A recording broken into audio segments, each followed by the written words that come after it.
Hello everyone, welcome to the Stoughton Writers Group on TV. I'm your host Mike Hardman, the author of Hardman, a Memoir, and the founder and CEO of Stoughton Writers Group.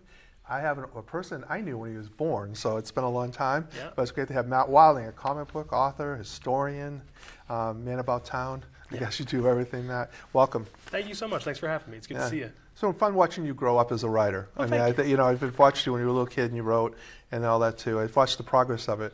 I always had a question: why comic books? Why get into that?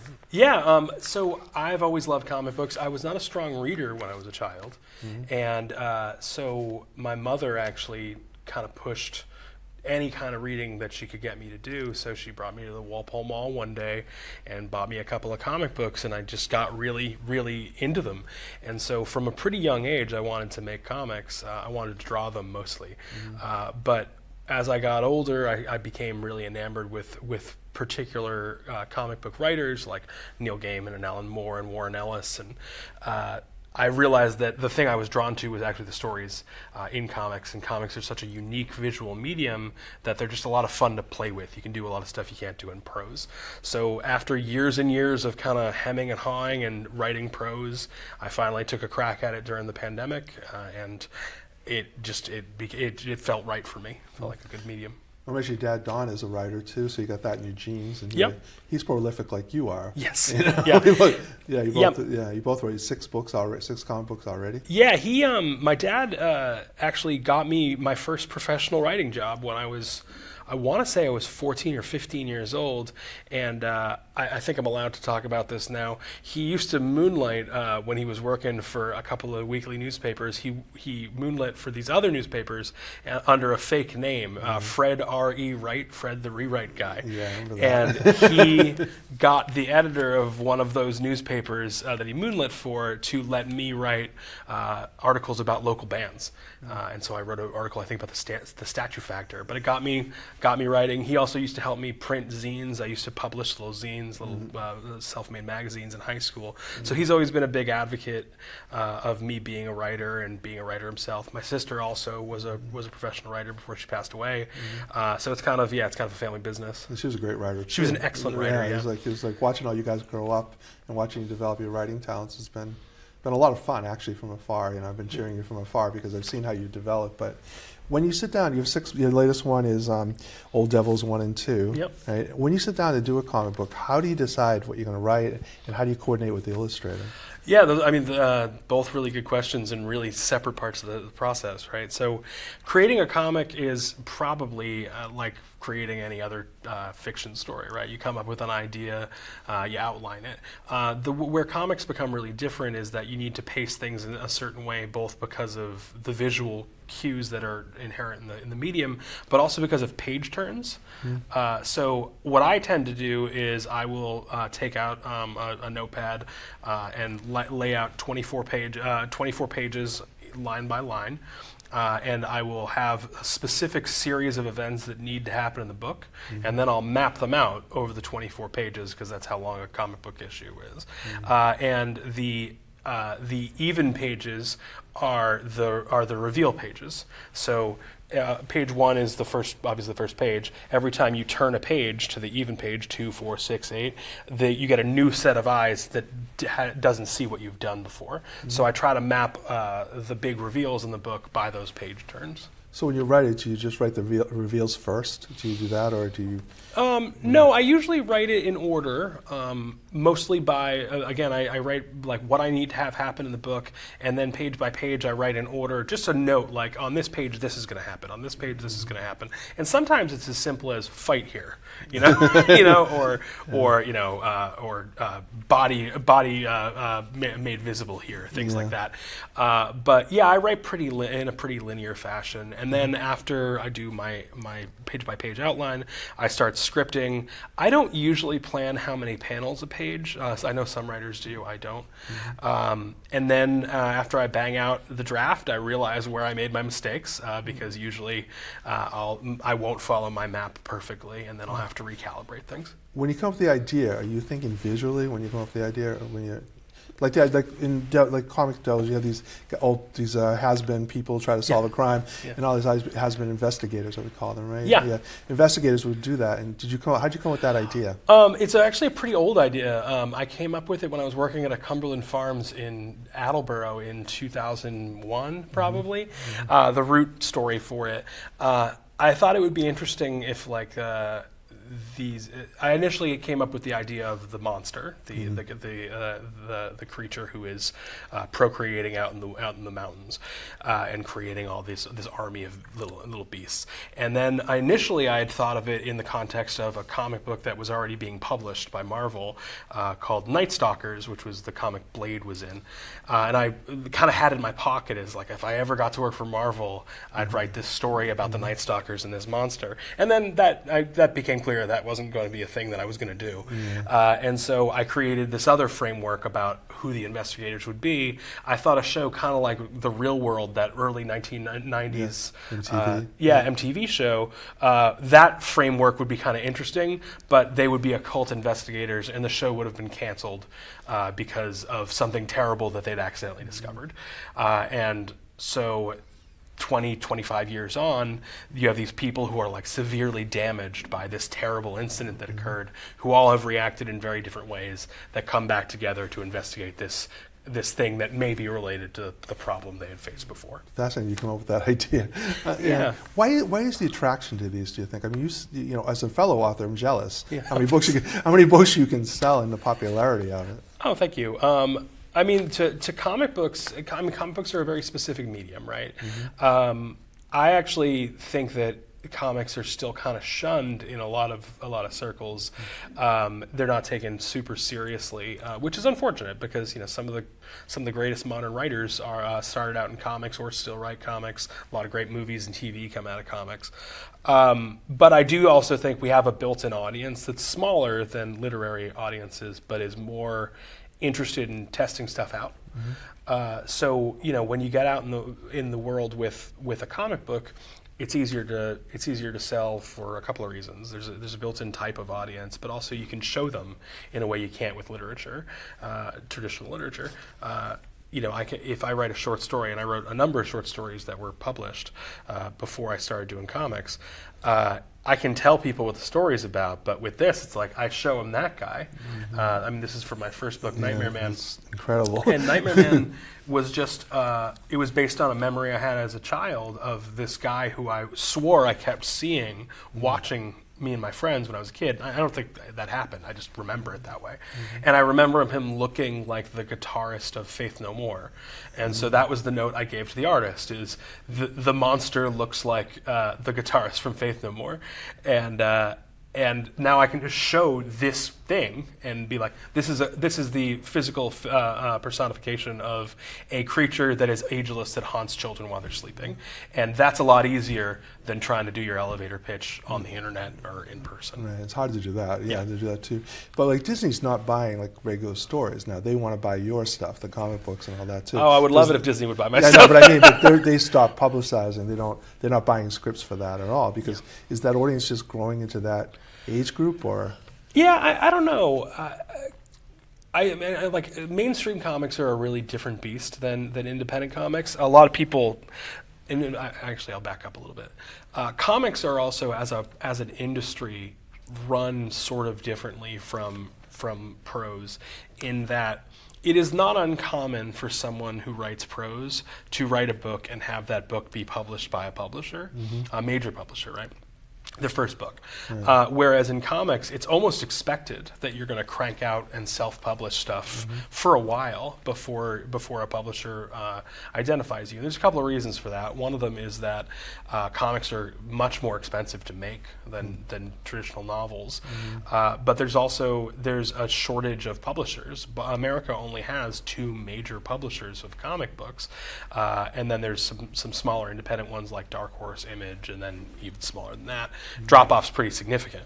But Marvel and DC, they only publish, for the most part, DC does some exceptions to this, but for the most part, they publish their own IP, and they own the stuff that you write. So to even get in the door, you need to prove to them that you can tell a story within the confines of the comic book medium.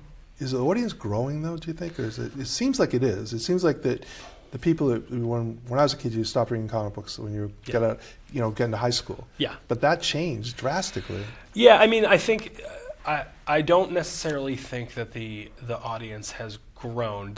There are different there are more comics now than there have ever been, right?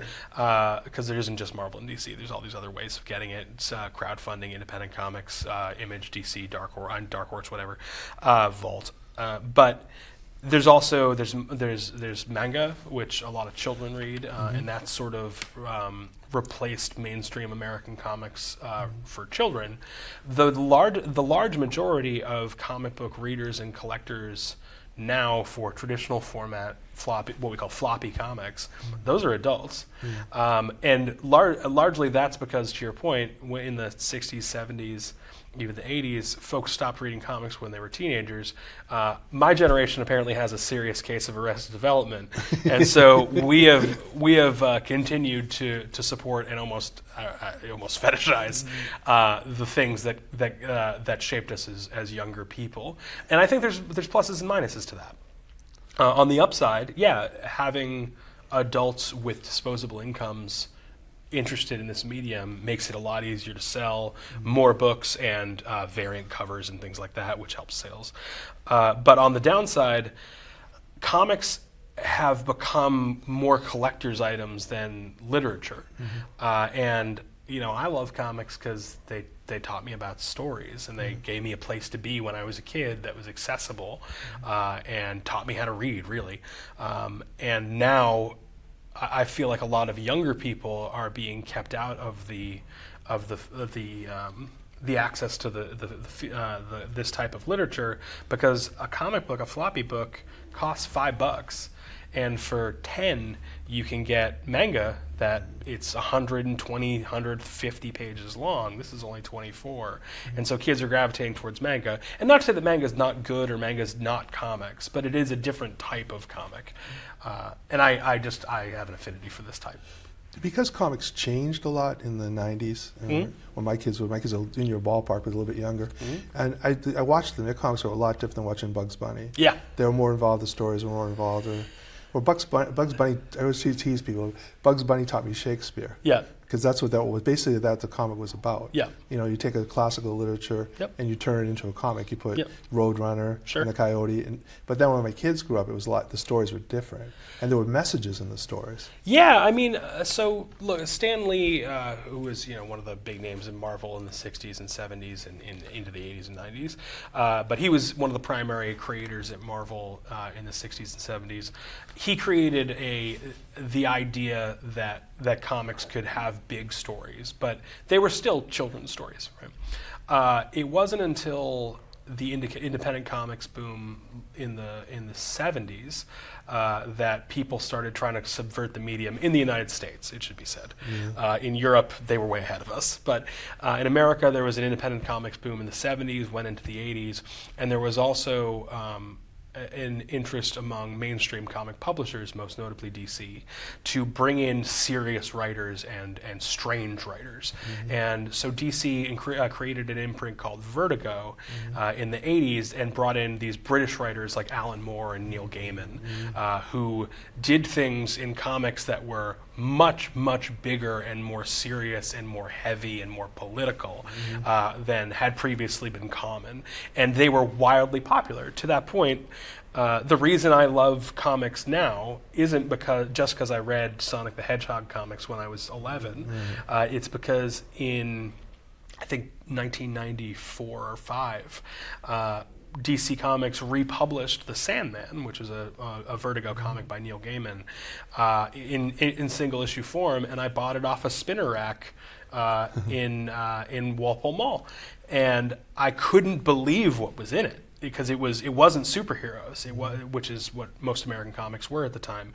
It was this ageless god who had been trapped by occultists, and there was this deformed killer that broke out of Arkham Asylum and abducted somebody and made them drive them to a diner where he took over their minds and made them do horrible things to each other, which was really scary for a 13 or 14-year-old kid, but also it had subverted my expectations about what comic books could be.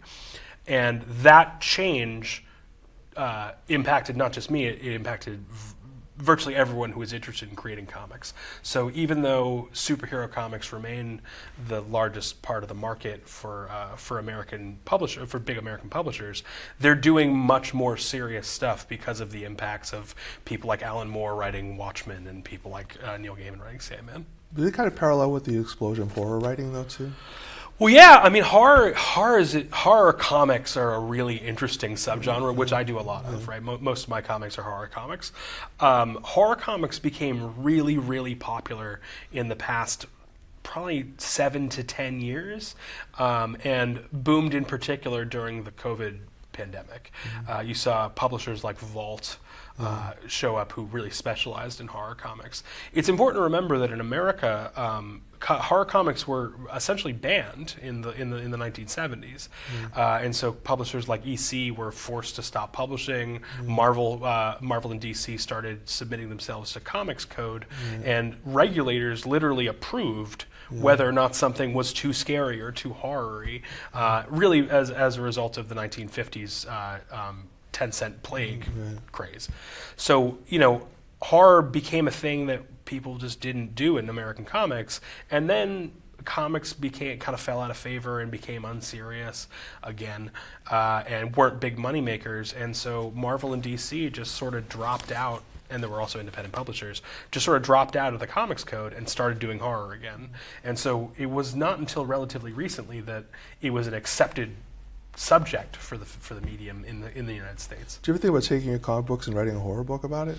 Yeah, in fact, so one of the comic books that I wanted to do, which is about a haunted house and a haunted person, kind of at odds with each other. I initially started writing it as a comic book script, and then I shifted and have started working it as a novel. But I tend to make my decisions about whether something's going to be a comic or prose based on how visual I feel like the story's going to be. Freehands is a book about piracy. It's based on actual accounts of piracy. I kind of jammed all the craziest stuff that happened in the golden age of piracy together into one story. But pirates are fun to look at, and pirate battles are fun to draw, and they're just fun to talk about. I tried to write Freehands as prose 10 years ago, and it just didn't work. It worked really well visually. Small Bites is a collection of horror stories that most of them probably could be prose, but again, the visual aspects of them just drew me to telling them as visual stories. I'm fascinated how you work with the illustrator, how your idea goes to the illustrator, and what happens when it comes back. Yeah, I work with a bunch of different artists, but my process with them is usually relatively similar. I tend to write the script first, and then, or if it's an ongoing series, I'll write 1 or 2 full issues and then have a full outline for the story arc. And then I will talk to the artist about what expectations are, and I'll usually select an artist that I think matches the style that I'm going for. We'll send the script, we'll talk it through. I usually ask for a couple of character outlines or designs, and then what we call thumbnails, which are breakdowns of the pages by panel to make it look, to just know how the layout's going. And then I'll give notes on those. They'll then take them, they'll do the pass on penciling, and they'll send those to me. I'll compare them to the script, give notes again, they'll make alterations, and then that's how the page gets made. From the idea that you have in your head, how close is it to the illustration when you get it done? It depends on the project, and it depends a lot. It depends on the artist's willingness, but also my trust in them. So for Old Devils, for example, my newest series. I'm working with a guy named Jeremiah Scheich. I've worked with him on a bunch of things. We did a short story together in Small Bites. He also illustrated an exhibit I did at the old State House in Boston. And so we have a pretty clear communication about expectations and giving notes. So I was pretty clear in my explanations panel by panel of what I expected, but with character designs, particularly of the monsters, I gave him a lot of rope because I wanted to see what he came up with. Whereas with if I'm working with a newer artist who is not as skilled, or not skilled is the wrong word, who isn't as experienced, I'll tend to hew a little closer to the specifics of what I want. But if someone's a skilled artist who has done this a lot, I will usually say, this is what I want, but if you have a better idea, tell me what the idea is, and show me if you want to. And I almost always accept the idea. In your day job, you're a historian. Yeah. How does that go with your comic book writing? Is like you mentioned the collaboration.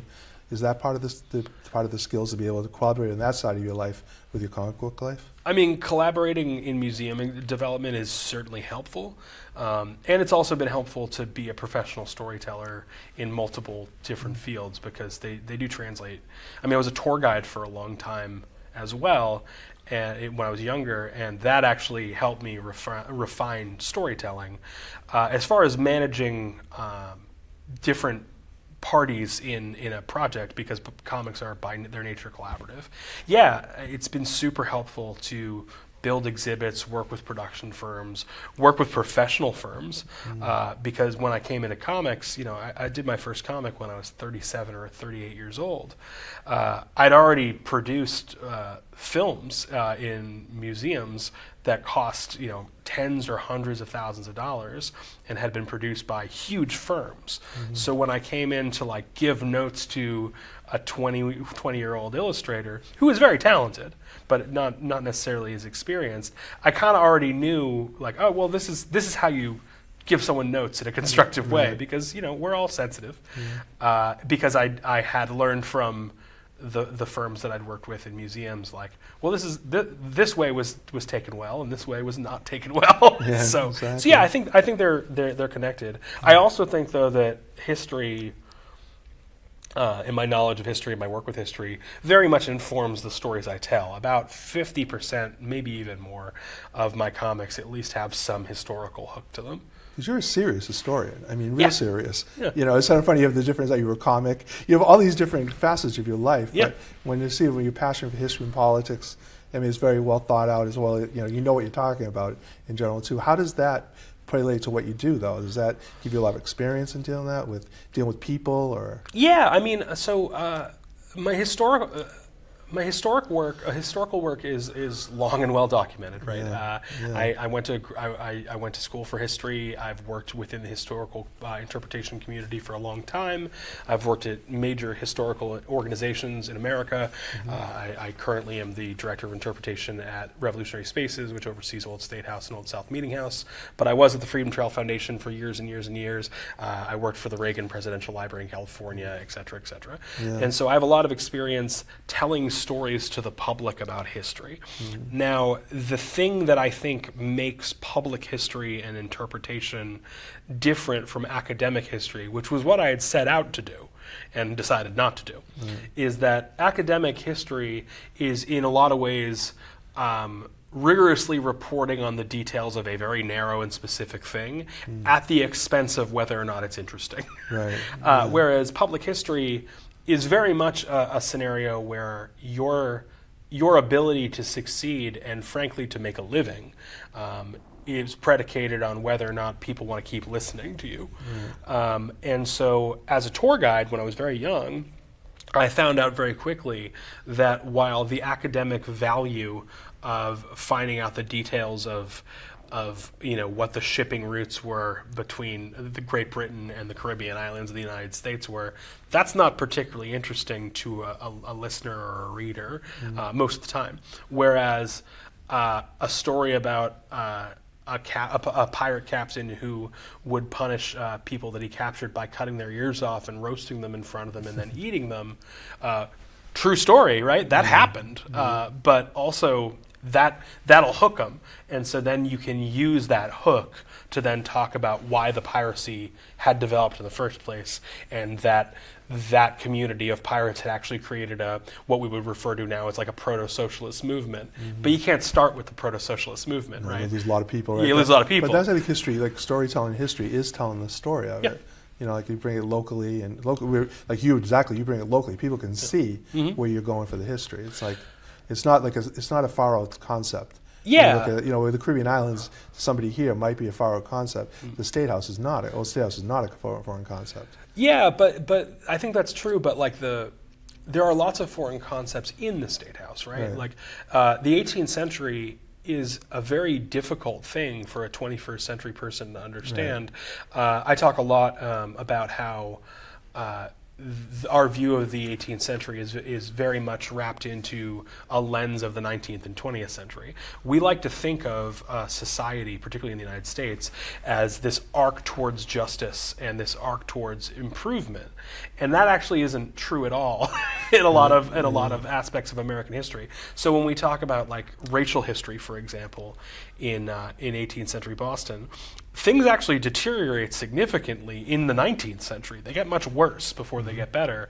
And so the things that we see in 18th century history, because we know about what happens in the 19th century, we have a certain read on them that wouldn't have necessarily been understood in the 18th century. So getting them on board with caring about the characters first often makes it much more easy to talk about the very difficult misunderstandings we're having about those people. I think my love of history started when I realized where my grandparents came from. The track and ancestry. It was started because I lived in a town that had Civil War monuments. Revolutionary was bought by the Pilgrims. Bought by the Pilgrims. So I think I had a fourth grade teacher that taught me the history stories. And I think boys especially, stereotyping. Yeah, sure. Young boys, like really, that gets them into the history. Yeah, and it's funny. It's funny that I ended up working so closely in revolutionary history, because I was not interested in revolutionary history as a younger person. I was interested in the Civil War. I was interested in World War II, because those are exciting, right? And there's clear bad guys and there's clear good guys. But the revolution is very complicated. It's very nuanced. And it wasn't until I went to college and I studied under a professor named Bob Allison that I started to understand that the complexities were actually really exciting. And another professor I had named Bob Hannigan, who was a World War I historian, another war I had no interest in because it was complicated. He sat me down once and he said, the reason that I like World War I so much more is because it's so complicated and it's so nuanced. There's just endless stuff to figure out. Whereas, World War II, it's interesting, and I'm fascinated with it as a period, as a cultural period, but we know what that war is about, Yeah, pretty clearly, yeah. Well, the remaining time we have left, very quickly. Sure. What piece of advice would you give to somebody? Start. Always start. I think that if folks want to start writing, they should just start writing. For comic books specifically, the best advice I ever got is the advice that I continue to give other people. I contacted a professional writer that I already knew from years ago, and I started writing what became Freehands, and I sent it to him, and I was like, hey, I'd love to get notes from you, because you write for real comic companies, about whether or not this is anything. And he wrote me back and he said, I looked at your script, I did not read it, because it's long, and you have never written a comic book before. You understand the pacing, you understand how pages break down, that's very clear. Write a 4-page story, finish it, get someone to draw it, put it on the internet, do whatever, and then write an 8-page story, finish it, get an illustrator, put it on the internet, whatever. Then write a one-shot, which is a one-issue book. Publish that, and then you can try this. And that's exactly what I did. I wrote a 4-page story during the pandemic called actually I don't remember what that story was called. It wasn't very good, but it was finished. And then I wrote an 8-page story called Little Things that was very well received on the internet. And then I wrote Nightmare Man, which was my first one-shot, and that taught me a lot about how to pace comics in a way that I would not have had if I tried to write Freehands in its entirety right out of the gate. So start small, but start. Where can people get your comic books? You can get them on sequentialdecay.com, which is my website, and you can also get them at a couple of comic stores in the greater Boston area. But I'd recommend just checking in with me at sequentialdecay.com. You have to come back. Have you come back more, talk about history and I would love too. to. Yeah, this has been very good, Matthew. Thank you so much. It's you're one of the people I wanted to have on originally, and I appreciate you coming over here and talking about comic book writing and history too. Thank you everybody for watching. Have a good day, good night. Thank you to the people in SMAC for your great job producing, and we'll see you the next time. Thank you. Thanks a lot.